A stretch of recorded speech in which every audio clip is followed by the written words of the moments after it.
Welcome to episode 46 of the Comfort via Discomfort podcast, where we are creating a mentally healthier world, one open, honest, and vulnerable conversation at a time. I'm your host, Adam Beaumier, and in this episode, I interviewed my friend Clara Angelina Diaz-Anderson. Clara is an amazing person, an amazing entrepreneur. Her mission is so admirable, and she is extremely inspiring, super down-to-earth woman. There's so much to talk about when it comes to Clara, so I'm going to read her bio off of her website because I just want to make sure I get everything in here so you know who this woman is and why I'm so inspired by her. All right, here we go. Clara is the founder of ClaraFying Coaching and Consulting Institute, where she leads BIPOC leaders and coaches to make significant impact personally, professionally, and systematically. Through her Create Your Best Year Leaders Network, an emerging community of conscious women creating their best year in life and business, Clara offers bilingual executive coaching, coaching certification training, leadership development courses, business advising, DEIB consulting, speaking, workshops, and facilitation. Her mission is to empower leaders to be agents of change and to co-create a world that embraces diversity, equity, inclusion, belonging, and liberation. She is a selected member of the Forbes Magazine Coaches Council and is a guest lecturer at Harvard Business School. She is originally from the Dominican Republic, is fully bilingual, and lives in Massachusetts with her husband and 2 children. Like I said, a lot to talk about when it comes to Clara. She is a master coach, meaning that she literally coaches coaches. She is an entrepreneur. She has her own business called ClaraFying Coaching and Consulting Institute. And she is the only Afro-Dominican lecturer at Harvard Business School. Absolutely incredible woman. And I had the pleasure of sitting down with her earlier this year and talking about how she's actually gotten to where she is today. And trust me, it didn't come easily. In this episode, she talks about moving to the US from the Dominican Republic and what a culture shock that was. She talks about the struggles that she had during that time as well and how that has really contributed to where she is today. She also talks a little bit about the different avenues that she went down in her career before she actually landed on coaching. And she explains how and why she got into coaching, like literally step by step almost, how she transitioned from a career in the corporate world to coaching on her own. And then she also talks about why she's on this mission to co-create an environment where everybody has an equal opportunity and everybody has a fair chance. So, like I said, Clara is super inspiring. I know you're going to enjoy this episode. And of course, I've put all of the important links in the description below so you can find Clara and her business very easily.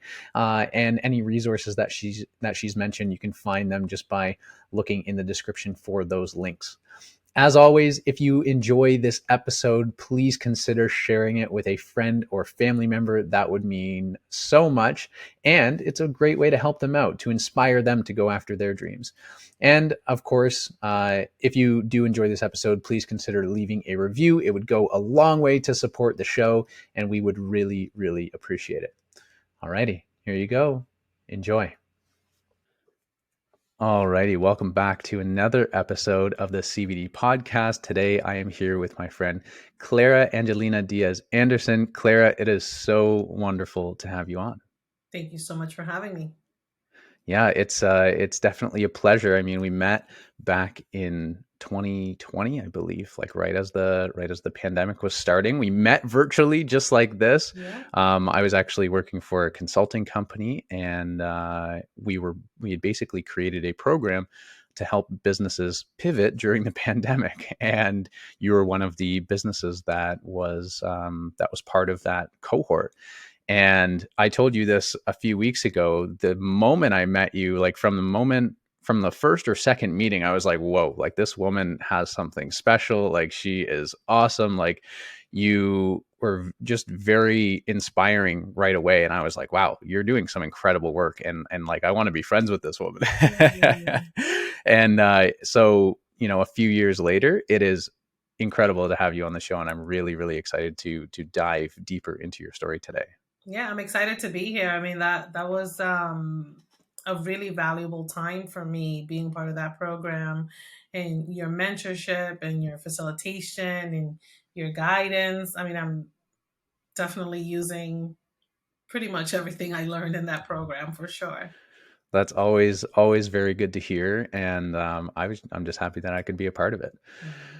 So let me read out a little bio for Clara very quickly, and then we'll sort of jump into things. So Clara is the founder of ClaraFying Coaching and Consulting Institute, where she supports leaders internationally to make systemic and lasting change through improved diversity, equity, inclusion, and belonging practices. She also served as an instructor, facilitator, and coach at Harvard Business School in the inaugural course called Interpersonal Dynamics Lab. She is also a master coach, leading coaching certifications and supporting coaches in their development of their practice. Clara is passionate about bringing the skill of coaching worldwide, as it can serve as a great equalizer in professional development. So, like I said, very incredible woman doing some really phenomenal work. And I'm super excited to get deeper into your story. So, had a little bio there for you, but I'd love to hear from your perspective. Tell me a little bit more and tell the listeners a little bit more about who you are as a person and a little bit more about what you do for work. And then we will go from there.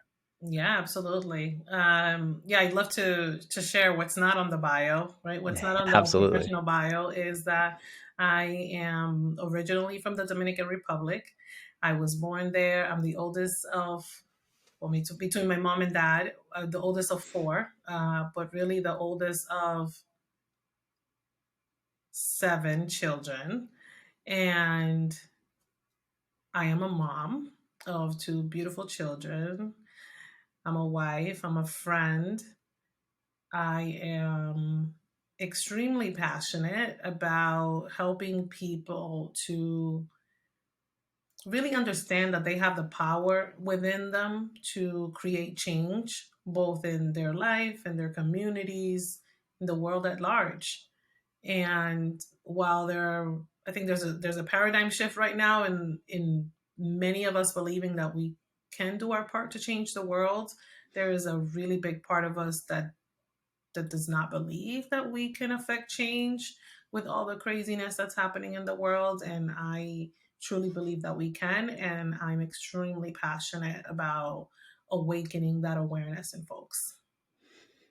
Yeah, that's wonderful, and a huge reason why you're on the show, and a huge reason why you inspired me very, very quickly. Because when we got on the call like 3 years ago, just your energy and your passion and your drive for making positive change, just it's contagious. Like it Mhm. gives other people energy to do that. And I think that when somebody believes in somebody else, it just kind of lights that fire a little bit Yeah. more. And so I think you're doing some really incredible work. And you also are an author. So you have one book out right now and another one coming out later this year, I believe. And you also are a podcast host. So you want to tell the little listeners a little bit more about those. Yeah, I am an author. Well, soon to be two times published author. My first book is called Create Your Best Year One Day at a Time. And that book was really born out of my passion for really spreading the work of coaching, which is really the work of giving people permission to really question their lives, their narratives, and to ask for more and to ask for, what truly fulfills them. And just to give people permission to do that from my own story, from my voice. Um, and then my upcoming book will be out later this year, which is like, I call the big sister to the first book. There's 7 years in between both, and I've learned so much and I've grown so much as a person and a professional. And there's so much more to say. And then you asked me about, you're like, I'm an author, and then something else. And the podcast too, right? You Oh have the yes, podcast called yes. Create Your Best Life. Yeah. So my podcast was born from wanting to have further discussions about the book, Create Your Best Year, and really highlighting people, coaches, consultants, just all around world changers who are really doing something to help others create their best year. And so we have, I highlight people like myself that are doing similar work in some way, are world changers, change agents. And it's called Create Your Best Year because we kind of wanted to continue the conversation from my first book. Yeah, and that's incredible. And as of, I mean, we're recording this episode at the beginning of May in 2023. You just started the podcast like 5 or 6 months ago, In right? December, yep. Yeah, December yeah. 12th, 12/12.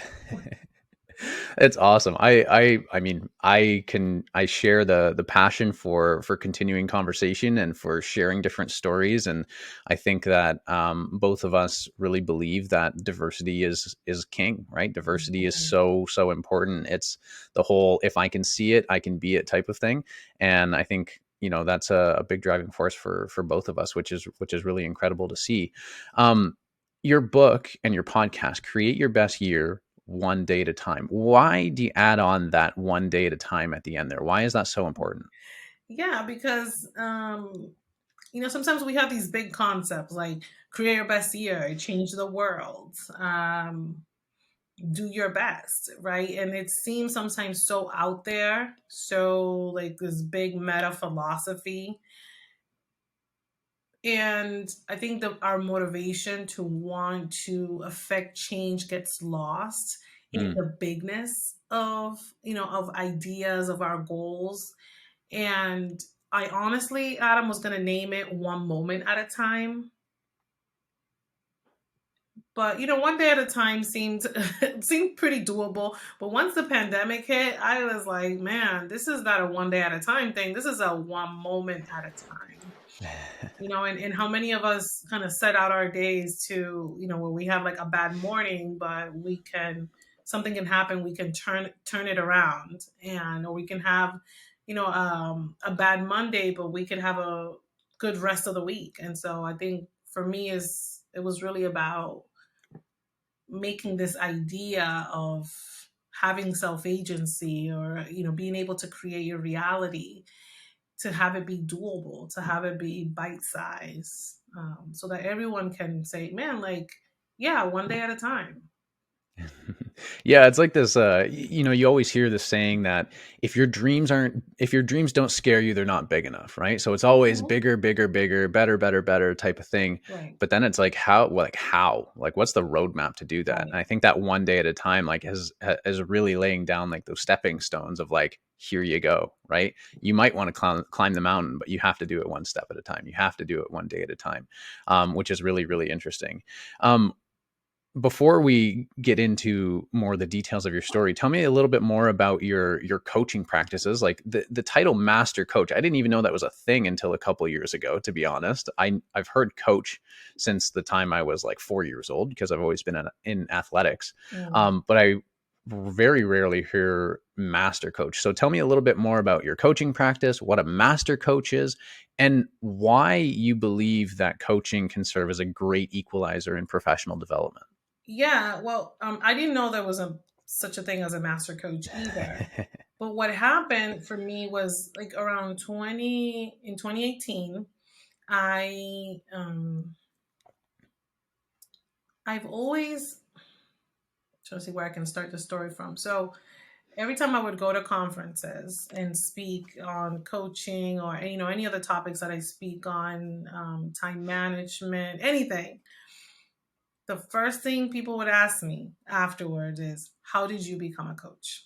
Mm, And so I would always, have to go into the spiel of like, I met a coach and I was amazed, um, and I wanted to do what this coach did for me. I wanted to do that for other people, like really help them believe in themselves, and forgive, and like all the layers that go into what it means for a person to walk in their purpose, live in their purpose. Um, we hear that a lot, like be in your purpose, but how do you do that? And so a coach really helped me to really uncover that. And so in my own evolution as a coach, and I hear these people asking me, Adam, like, how did you become a coach? I always had in the back of my mind, like, oh, what if I could help other people become coaches? And I'm already a teacher. Like, I love doing that. So I went back to the institute where I graduated from my coaching certification, and I asked them, hey, how can I do that? And they had a master coach track, which means that you can now teach others how to be a coach. And so I at that time I had like 8 years under my belt of coaching and I started studying um, how to teach others how to become a coach. And that's Mm. kind of what the master coach designation is. But then in my own practice, I focus on leadership coaching. And I work mostly with women, but I also work with men, and I work with whole organizations. With the entire organization, I do culture transformation, which when a leader comes to me, usually they want to work on something for themselves. Like, I want to be more influential, and I want people to really listen to me. I really want to like get the best out of my team, but many times they're not thinking about the culture. Mm. And so part of the systemic change, right, is like, yes, supporting the leader and being able to be more self-aware, but also for them to understand the level of responsibility that it means to be a leader, which is not just about how they show up, but how does the way they show up influence I call it the water that everybody's swimming in. How does it influence the culture?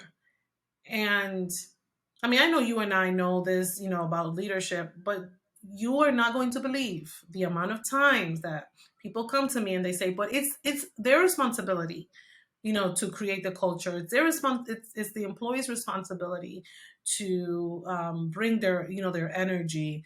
And I mean, yes and no. And so, I play kind of like a two-part process, in my coaching, which is like I work with the Hmm. leader individually, but also I help create cultural transformations.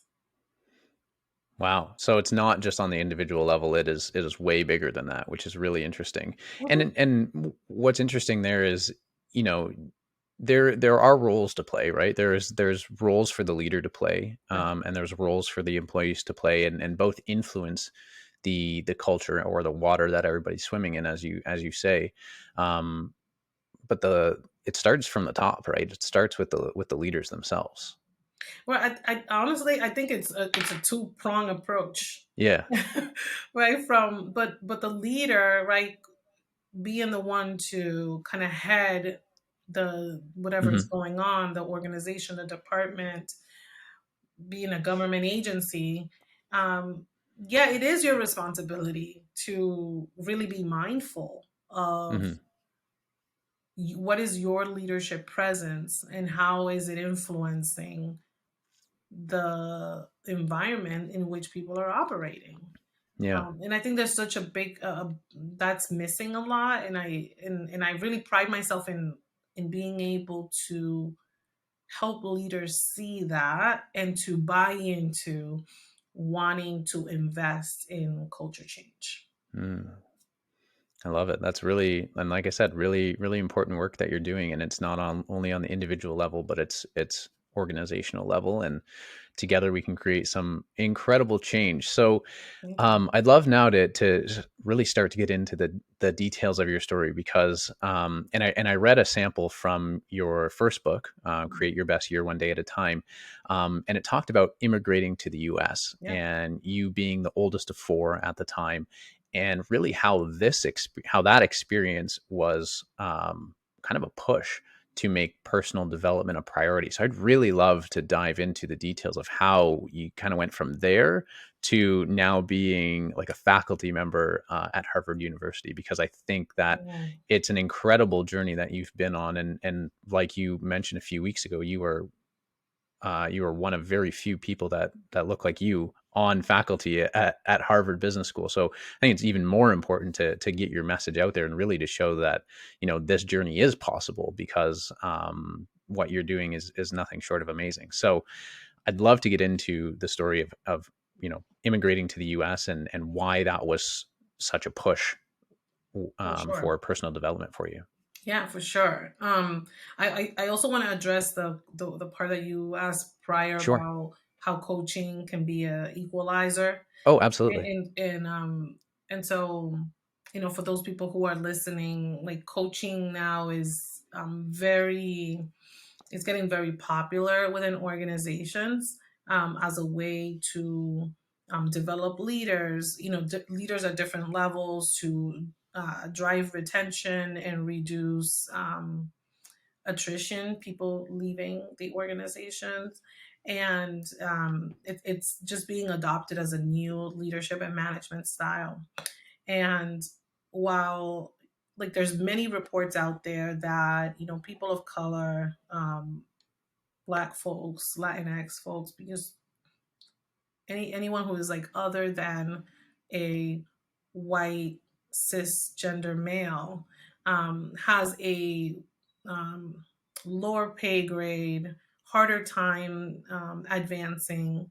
And so what coaching does is to really say, from the perspective of the organization, like we believe not just in our, already top leaders, but in like who else do we need to help develop, because we all have different ways of getting there and different skill levels. And so one way of driving like development and belonging, which shows that if you develop a culture of belonging, people are more apt to call out, they're less apt to call out sick, there's higher performance. Like the business case for coaching and helping to drive belonging is just huge, like the to make the investment.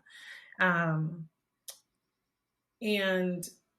kind of how this all ties into my early years in the Dominican Republic to now being able to have the honor of teaching coaching and leadership at Harvard is that, when I was coming from the Dominican Republic, I was brought here by my parents.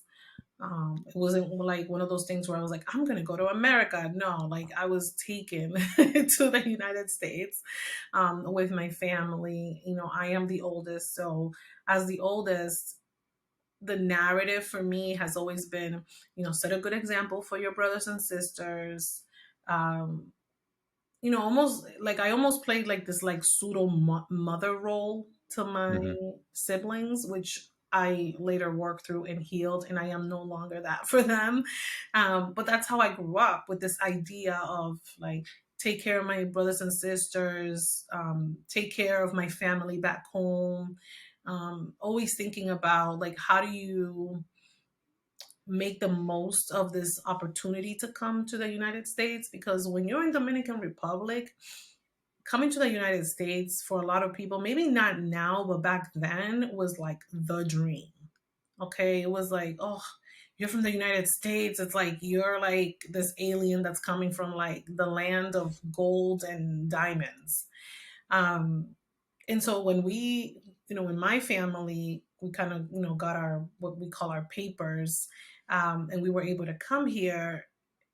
I was 8 years old at the time, and all I kept thinking about was like, although I didn't want to leave because I love my country and the weather and the food and my family and my friends and the freedom that you have in Dominican Republic. I really wanted to make the most out of this opportunity. And literally on the plane, Adam, at 8 years old, I still remember this moment when I looked out the window and I said, I'm going to make the most out of this opportunity. I'm going to make my grandmother proud because my grandmother stayed back. And from the minute that I got here, I was like, okay, I need to learn English. I need to like learn to navigate things. And that mentality of maximizing opportunities has definitely stayed with me. And throughout my years, I realized that one of the ways that I can best maximize opportunities is through relationships. It's really about the people that are around me, not just who I know, but who knows me. And so I've always seeked out opportunities to be around not just like minded people, but people who I felt were further ahead of me. And just to be in those spaces. Like, I used to even like, I used to go to Harvard events when I was not even a student. Just because like I'm like, oh, I want to be around smart people. Like they have, and all their events are free, so it would be such a great opportunity for me to just learn and network and just be around that energy. And I've always been that way. I've just been a seeker, and a seeker by nature. You're gonna find something, and so what I've been finding over time is really amazing people who have believed in me, who have opened doors for me, who point me in the right direction. I didn't even know they were called mentors. I just thought they were just just good people in my life. Hmm. And that's how this opportunity and many this opportunity to work at Harvard, but many other opportunities have come my way Hmm. because of relationships Yeah. and me being able to express what I care about, my passion, to be relentless, about pursuing something that I think is right, even though many people, I mean, at the beginning, when I just started coaching at him, many people would say, like, people pay you for that? Yeah. Like, what are you doing? I had this whole nother career prior to, but I just kept going at it because I love it and it Hmm. makes such a difference in my life.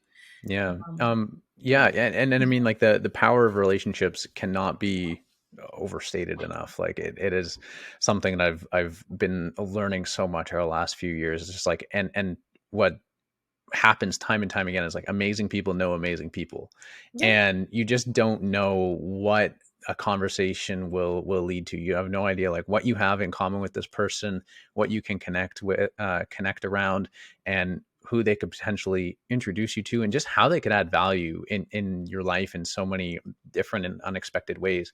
So I would love to talk about relationships in a little bit as we go through your story. Just quick, briefly, through that the sample of your book, I read that your imagination of coming to the US and the reality of it were quite different, and that you almost kind of went through a little bit of a depression phase, mhm, if I remember correctly. And that was really what led you to take personal development seriously. Do you want to tell me a little bit more about that quickly before yeah. we move on to other parts of the story? I mean, anyone who's listening that has left, their homeland and are in a new place, like, can identify with the culture shock that is the United States. um, I'm sorry, but we're not. This culture is not very friendly. In general, when you compare it, to other cultures. I come from a place where it's always warm. I was The minute you wake up, the doors are like people literally open their doors and say hello to the neighbor, and it's just this community. And then coming to the United States, it was this individualism and this closed door culture that was very hard for me at 8 years old. The weather changed, the language, all that. And I started to notice that around the same time every year, oh God, and it took me a really long time to realize this, that I would get depressed Hmm. around the same time. And then I thought that it was just like an aversion to the winter, um, which I still, I don't really like the cold, but it was deeper than that. It was this, around that same time, I had left my everything I knew behind. And as the oldest sister, I was always expected to, like give good face and be a good sport and hurry up and learn the language so that I could be an interpreter to my parents. And I was so busy trying to acclimate to this and adapt that I didn't really give any attention to how that felt in me. That it's sad. It was a sad thing for a kid. And I think as an adult, then once I kind of got my a grip around what this culture was, yeah, like anything that you suppress, it will come back to be healed.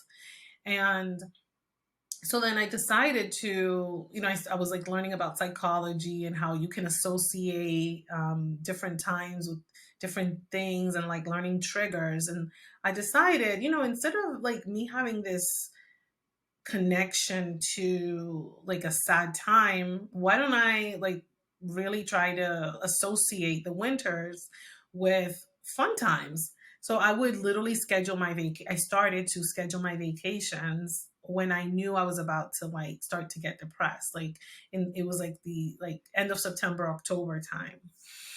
Um and so I thought, wow, if I can choose to create my best winters, why not my best year? And be intentional, right, about my life. 365 days, as much as I can. Mm-hmm. And that was the inspiration for my book, because doing that really healed me, right? Being able to identify like what is the trigger to these times of depression, because they would literally come every year like clockwork. Mm-hmm. And I started to make a different connection. It really did heal me. And I no longer get depressed around those times. I may, get sad here and there about things, but um, just this idea of being able to connect a time with positive events and positive memories over time, that really does change you. Yeah. And so that was the idea of the book of, if I can create my best winters, I can create my best year, and I can deprogram myself from those sad times. Yeah, I absolutely love when books or documentaries or whatever have that sort of deeper meaning, and it's amazing to uncover that in you. I had no idea about that until literally like a week ago, and it's so nice to hear you sort of describe it and to really take it back to that time. And it's so interesting how your imagination versus reality kind of pushed you into a certain it pushed you a certain way, and then eventually you're just like, man, like this can't be it. Like I No, gotta, yeah. what can I do? What can I, and you talking about being a seeker, you're like, what information can I seek out to try and identify like, what's going on and how to change things around a little bit. And it sounds like, that experience has really stuck with you and has really been a driver for you to become a coach. And just a few moments ago, you mentioned that you had a whole different career before you ever became a Yeah. coach. I know that you were an interpreter in the Boston Immigration Court for about 10 years, if I remember correctly.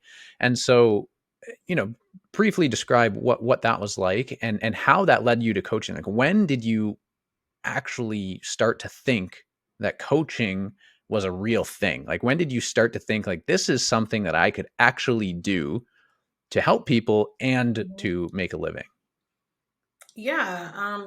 So I was brought to interpreting because I always did that for my parents. Like many of, if you have folks who are listening who speak who are immigrants, it's a thing of like, I mean, especially the oldest, I learned the language. I was interpreting for my parents. I never knew that that was like a job that you could have, until one day I ran into someone who did that full time, and one thing led to another, and I'm an interpreter at the federal level.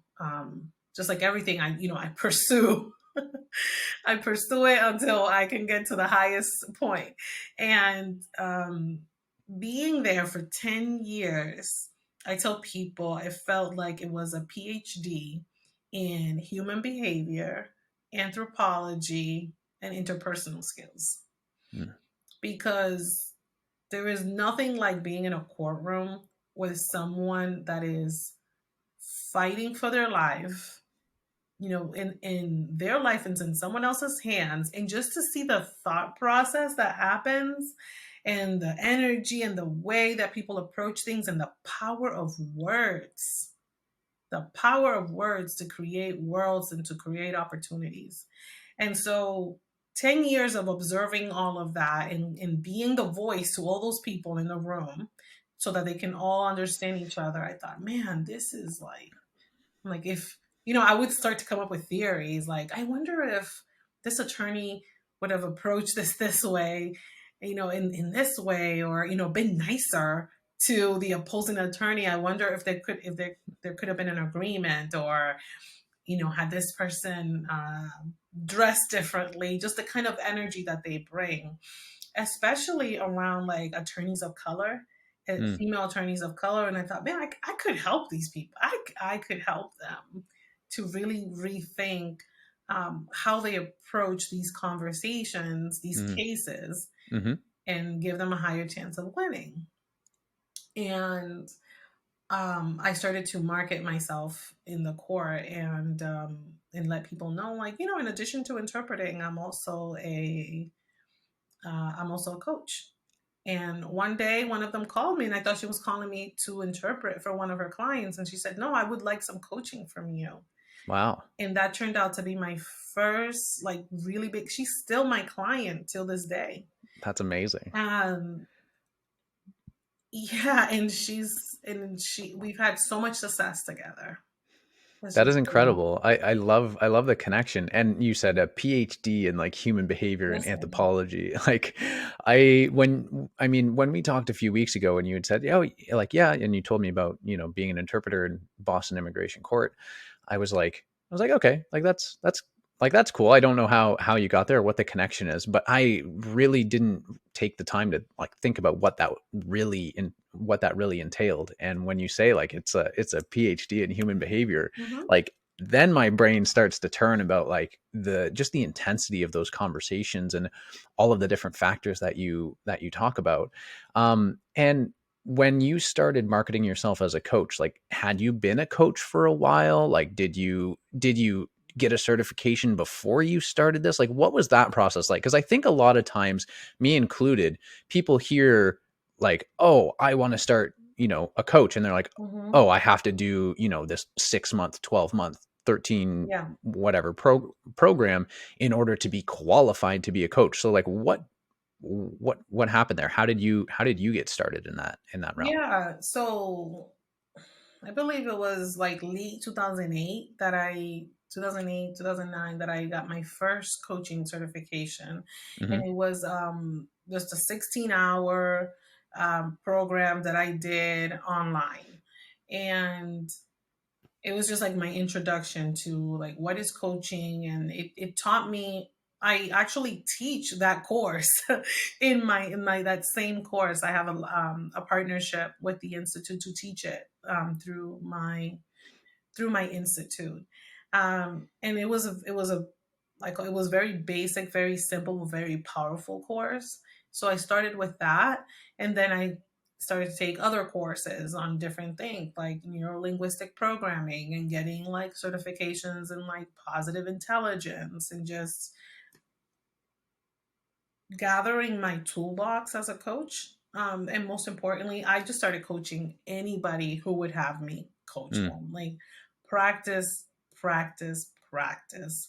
I would joke around and tell people that I used to be like an evangelist, like I was Jesus Christ, and I had just like discovered the Holy Grail. And I'm like, oh my God, you have to let me coach you. Like, I can help you. We can change your life together. Um, and yeah, it's like you don't have to get a huge certification, but I think the some of the initial qualifiers are: one, like, do you love helping people? Are you willing to be a lifelong learner? Because that's really what it's going to take.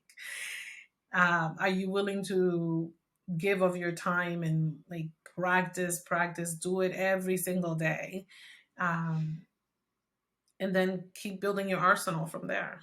Hmm.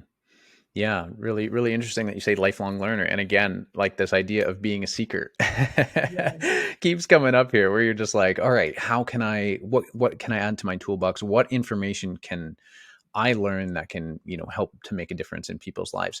So you started marketing being a coach in the court. So you had been a coach, kind of At coaching that people. time, probably like 2 years or Okay. so. Somewhat like like 2 years. Um, but And we was were it, like allowed to market ourselves. But people, like, I don't know, somehow people became very interested in the interpreter. Mhm. Like when we had a break, they would come and want to talk to me. Um, I would become friends. I would just, I was there for 10 years. So, Yeah. um, yeah, when I started to market myself, people were really intrigued. Like, oh my God, what is that? What does a coach do? And Hmm. I started to explain, and people just became really interested, and we got to work. And then once someone starts to see amazing changes in their life, they want to tell their friends and they Of want to course. tell Yeah. their colleagues. And so it really set off from there until I was able to build enough of a clientele that I was able to leave my position in the court. Yeah, and that's incredible. How long did it take you to build up that clientele before you could leave the courts and do coaching full time? Like 4 years. 4 years. Wow. So you were working full time as this interpreter and then doing coaching sort of on the side for 4 years before you were able to make the switch. Right. Wow. And the beautiful thing about being an interpreter was that the way it was set up, I used to get, I was like I would receive full time salary, and I would be booked for like either the morning or the afternoon, 2 sessions. And let's say for some reason the client didn't show up or something happened, they got a continuance, and the case would be done in 5 minutes. If there was no other cases for me to cover, I could go home Hmm. and I could have the rest of the afternoon off. And so, and that would happen quite frequently.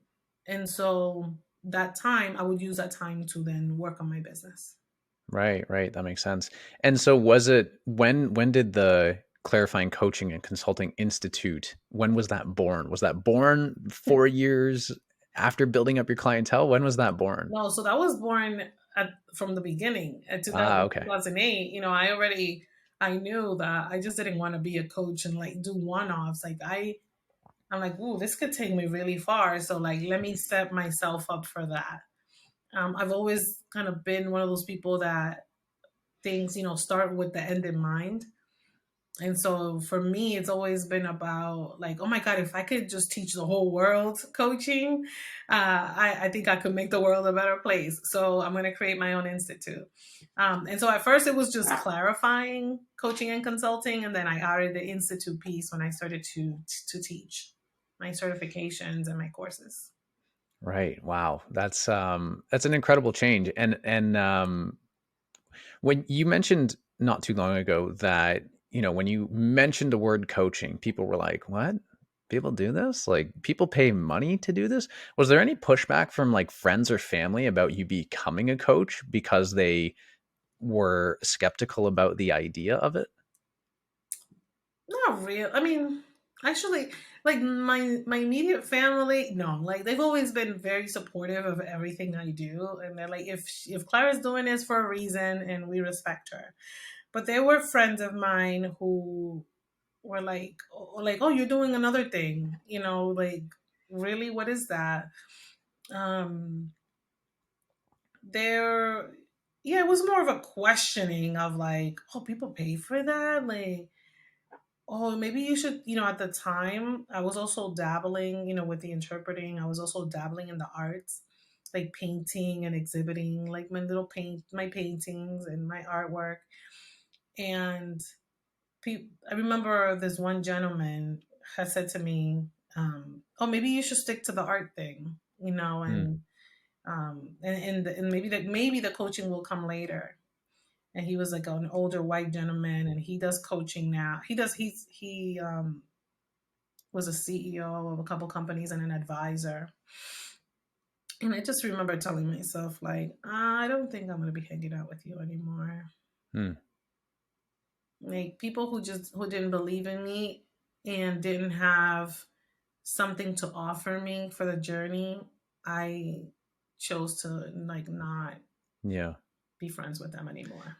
Yeah, I think oftentimes we hear that, right? Where there could be, somebody living kind of two different lives, one where they're doing a corporate thing or not, and then another where they like really start to, follow their purpose and to Mhm. really go after the life that they want to build, not the Mhm. life that they think they should be living. Mhm. And in that transition, there's oftentimes people that fall by the wayside, right? People within their lives that are no longer part of their lives because either they don't believe in them, or their values don't align, or Mhm. their ideas are just totally different, and they don't have commonality anymore.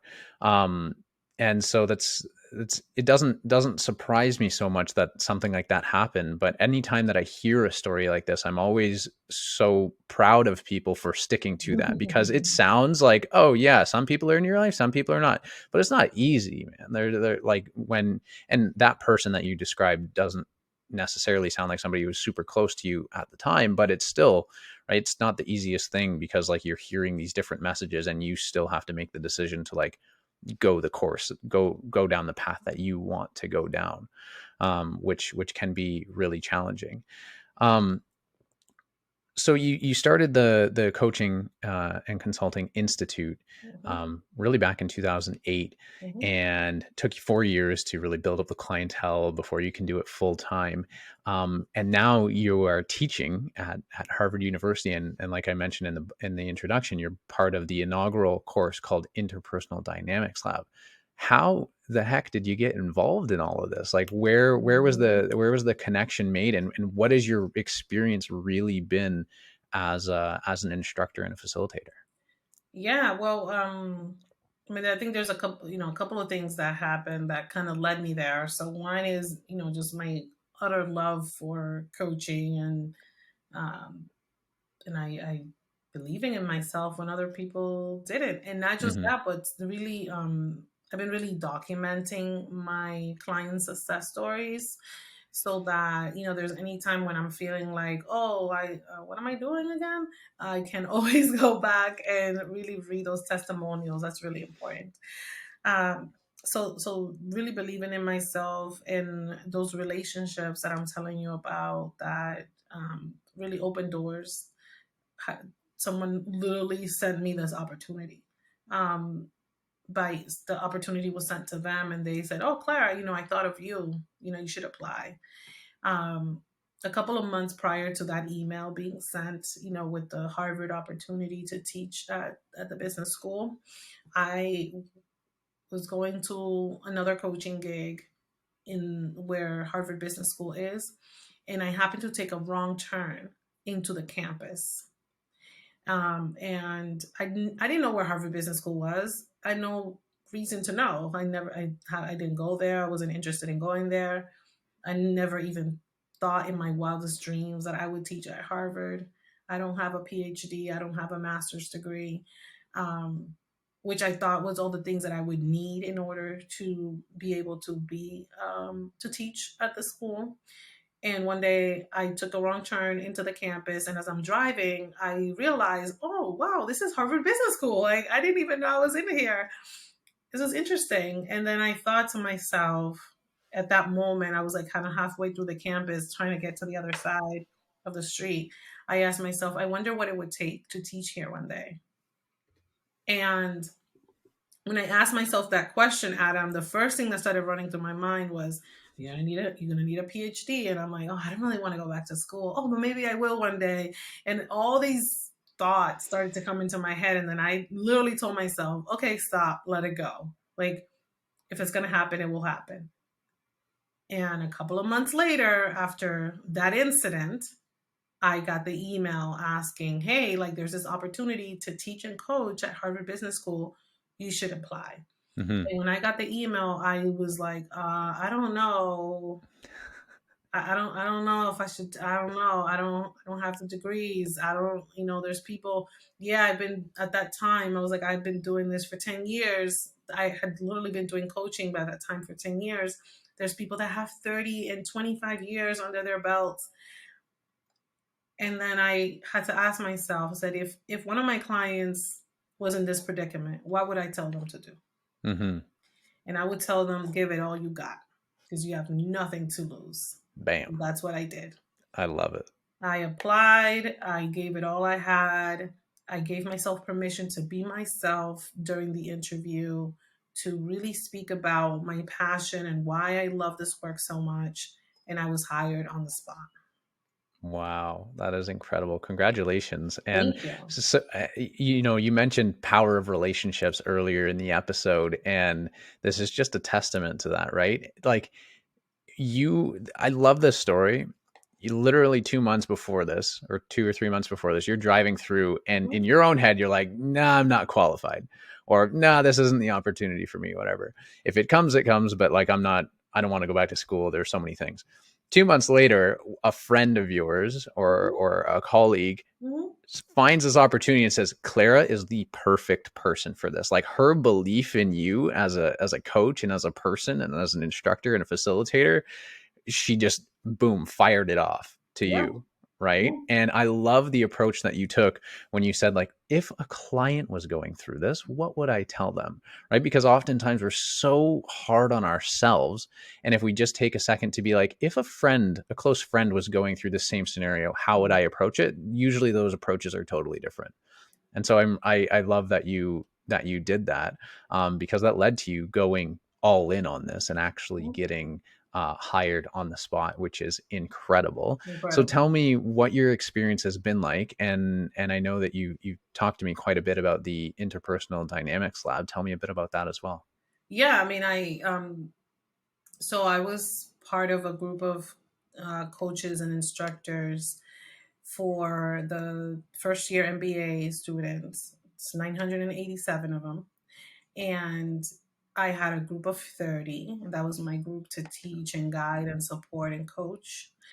And it's an incredible experience to, I would tell people this class is really about teaching people how to care and like Mm, making the business case for teaching people how to care and why caring is good for business.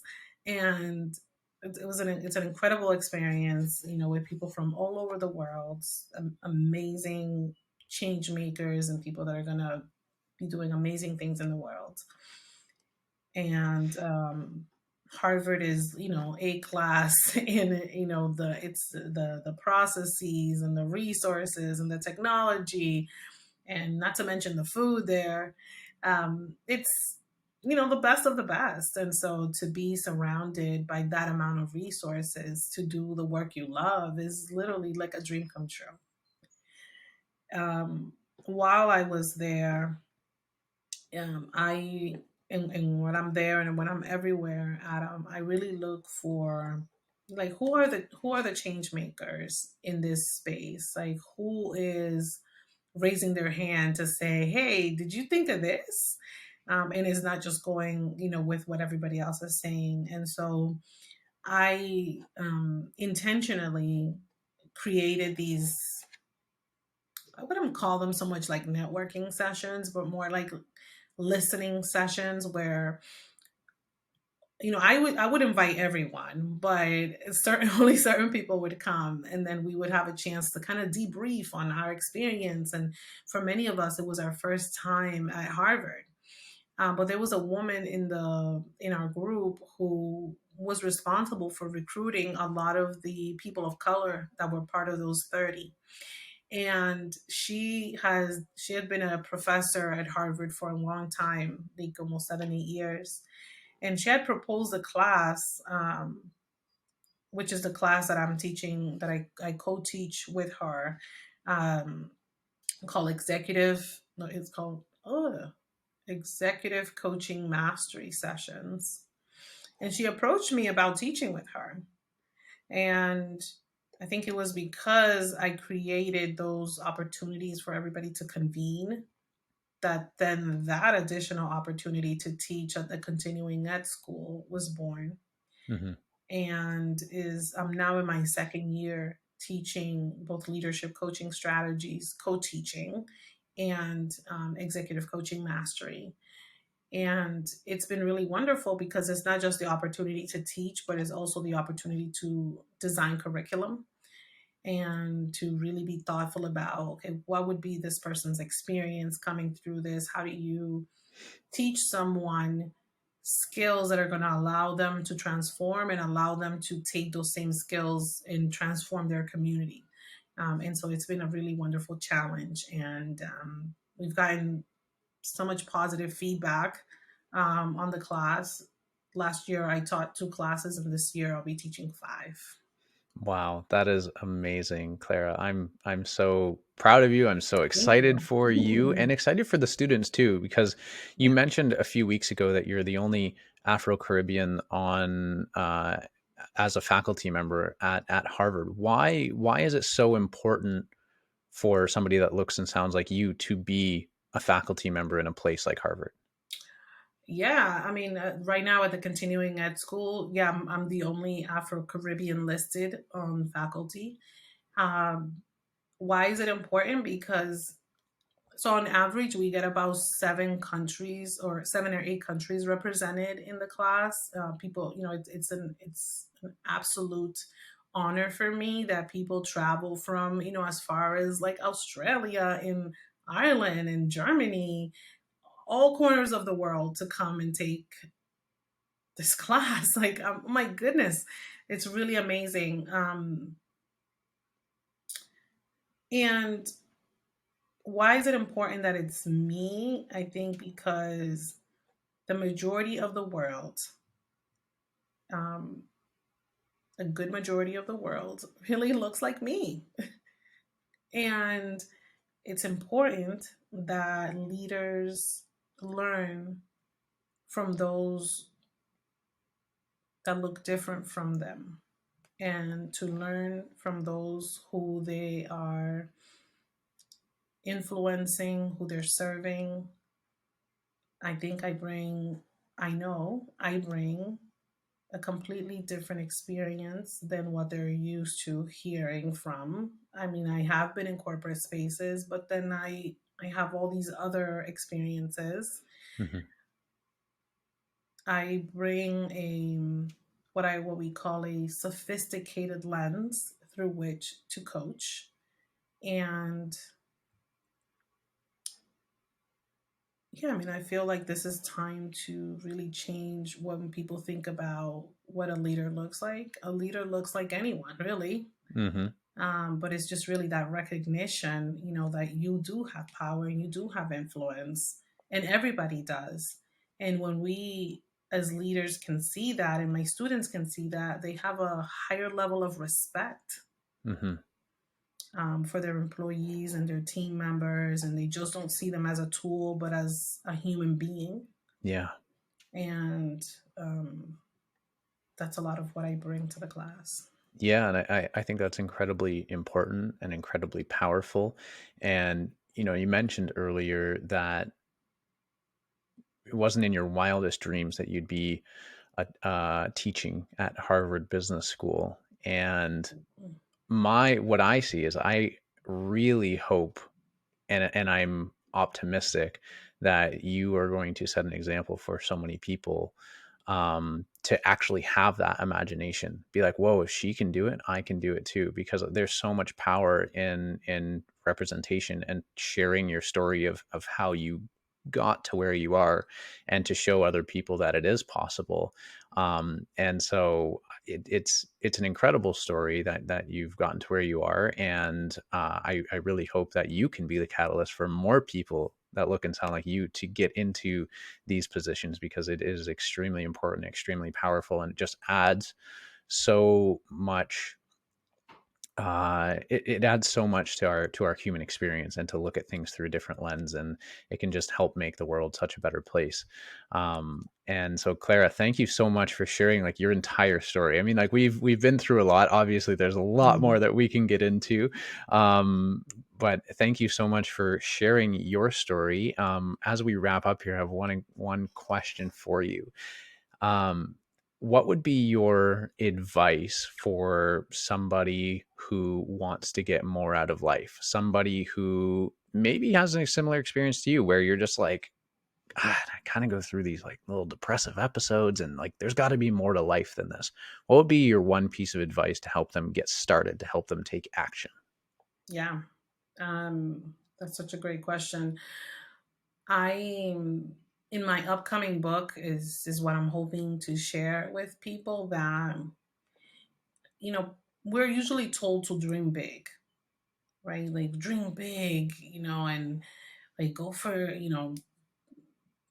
For some people is becoming a millionaire. For others is just, to be healthy. Like it could is the, we all want, um we want different things, but what we and that's okay. Like you can ask for what you want, and the idea of being able to ask, and to just state like, I want a new house.